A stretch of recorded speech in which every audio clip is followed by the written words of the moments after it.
Deuteronomy 19.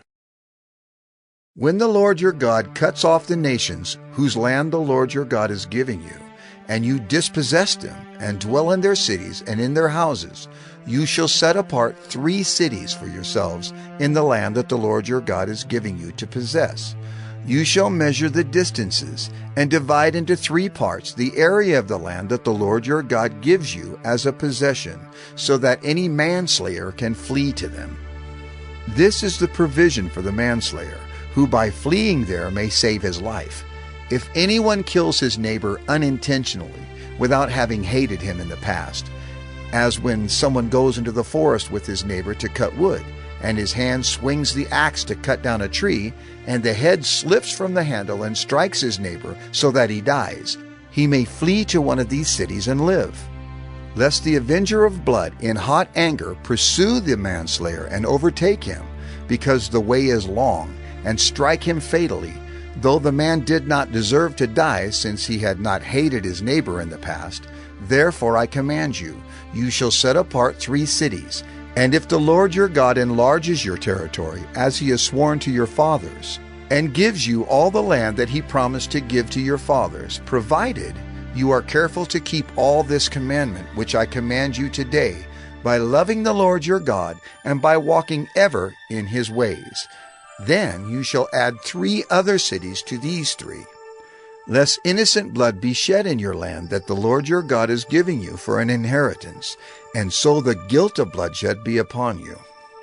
But if anyone hates his neighbor, and lies in wait for him, and attacks him, and strikes him fatally so that he dies, and he flees into one of these cities, then the elders of his city shall send and take him from there, and hand him over to the avenger of blood, so that he may die. Your eye shall not pity him, but you shall purge the guilt of innocent blood from Israel, so that it may be well with you. You shall not move your neighbor's landmark, which the men of old have set, in the inheritance that you will hold in the land that the Lord your God is giving you to possess. A single witness shall not suffice against a person for any crime or for any wrong in connection with any offense that he has committed. Only on the evidence of 2 witnesses or of 3 witnesses shall a charge be established. If a malicious witness arises to accuse a person of wrongdoing, then both parties to the dispute shall appear before the Lord, before the priests and the judges who are in office in those days. The judges shall inquire diligently, and if the witness is a false witness and has accused his brother falsely, then you shall do to him as he had meant to do to his brother. So you shall purge the evil from your midst, and the rest shall hear and fear, and shall never again commit any such evil among you. Your eye shall not pity. It shall be life for life, eye for eye, tooth for tooth, hand for hand, foot for foot. Deuteronomy 20. When you go out to war against your enemies, and see horses and chariots, and an army larger than your own, you shall not be afraid of them. For the Lord your God is with you, who brought you up out of the land of Egypt. And when you draw near to the battle, the priest shall come forward and speak to the people, and shall say to them, Hear, O Israel! Today you are drawing near for battle against your enemies. Let not your heart faint. Do not fear or panic or be in dread of them. For the Lord your God is he who goes with you to fight for you against your enemies, to give you the victory. Then the officers shall speak to the people, saying, Is there any man who has built a new house and has not dedicated it? Let him go back to his house, lest he die in the battle, and another man dedicate it. And is there any man who has planted a vineyard and has not enjoyed its fruit? Let him go back to his house, lest he die in the battle, and another man enjoy its fruit. And is there any man who has betrothed a wife, and has not taken her? Let him go back to his house, lest he die in the battle, and another man take her. And the officers shall speak further to the people, and say, Is there any man who is fearful and faint-hearted? let him go back to his house, lest he make the heart of his fellows melt like his own. And when the officers have finished speaking to the people, then commanders shall be appointed at the head of the people. When you draw near to a city to fight against it, offer terms of peace to it. And if it responds to you peaceably, and it opens to you, then all the people who are found in it shall do forced labor for you, and shall serve you.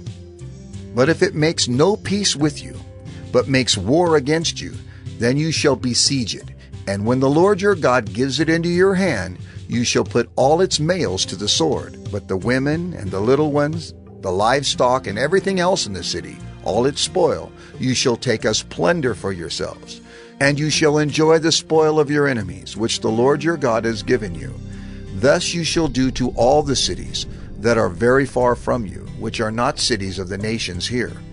But in the cities of these peoples that the Lord your God is giving you for an inheritance, you shall save alive nothing that breathes, but you shall devote them to complete destruction. The Hittites and the Amorites, the Canaanites and the Perizzites, the Hivites and the Jebusites, as the Lord your God has commanded, that they may not teach you to do according to all their abominable practices that they have done for their gods, and so you sin against the Lord your God.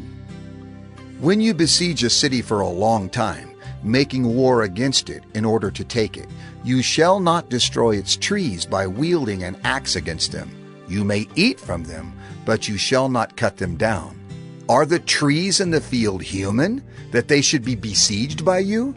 Only the trees that you know are not trees for food you may destroy and cut down, that you may build siege works against the city that makes war with you, until it falls.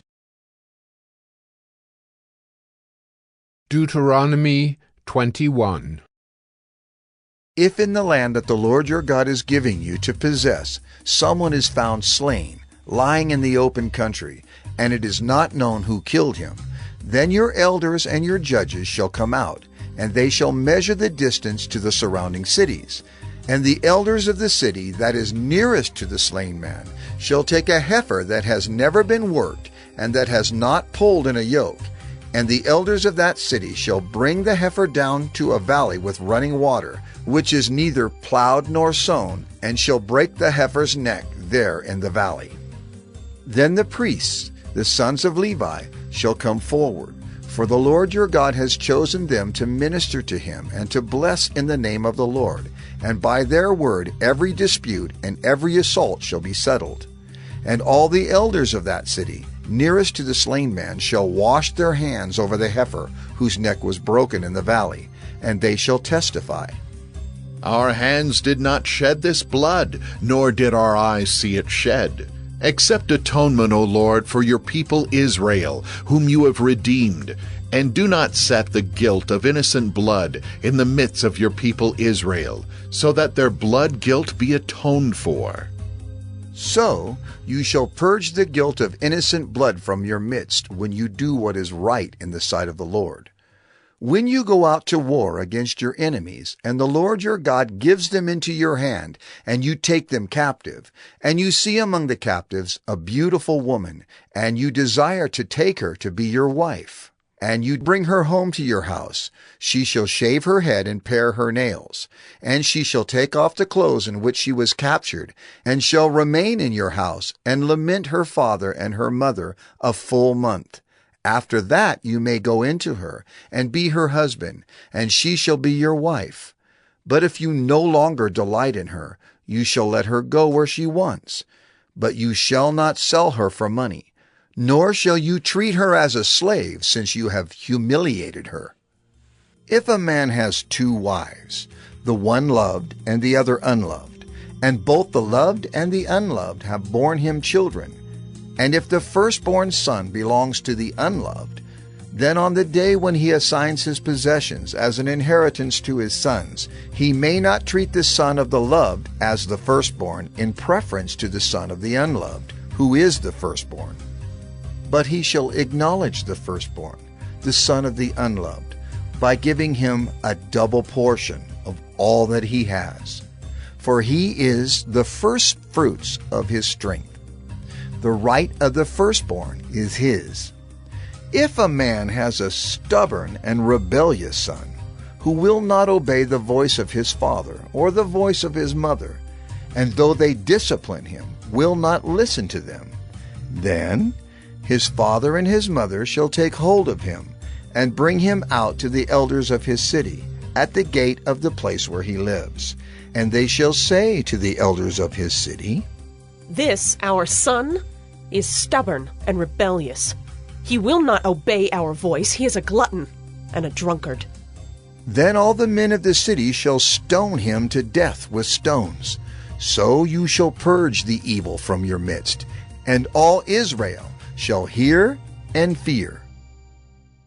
And if a man has committed a crime punishable by death, and he is put to death, and you hang him on a tree, his body shall not remain all night on the tree, but you shall bury him the same day, for a hanged man is cursed by God.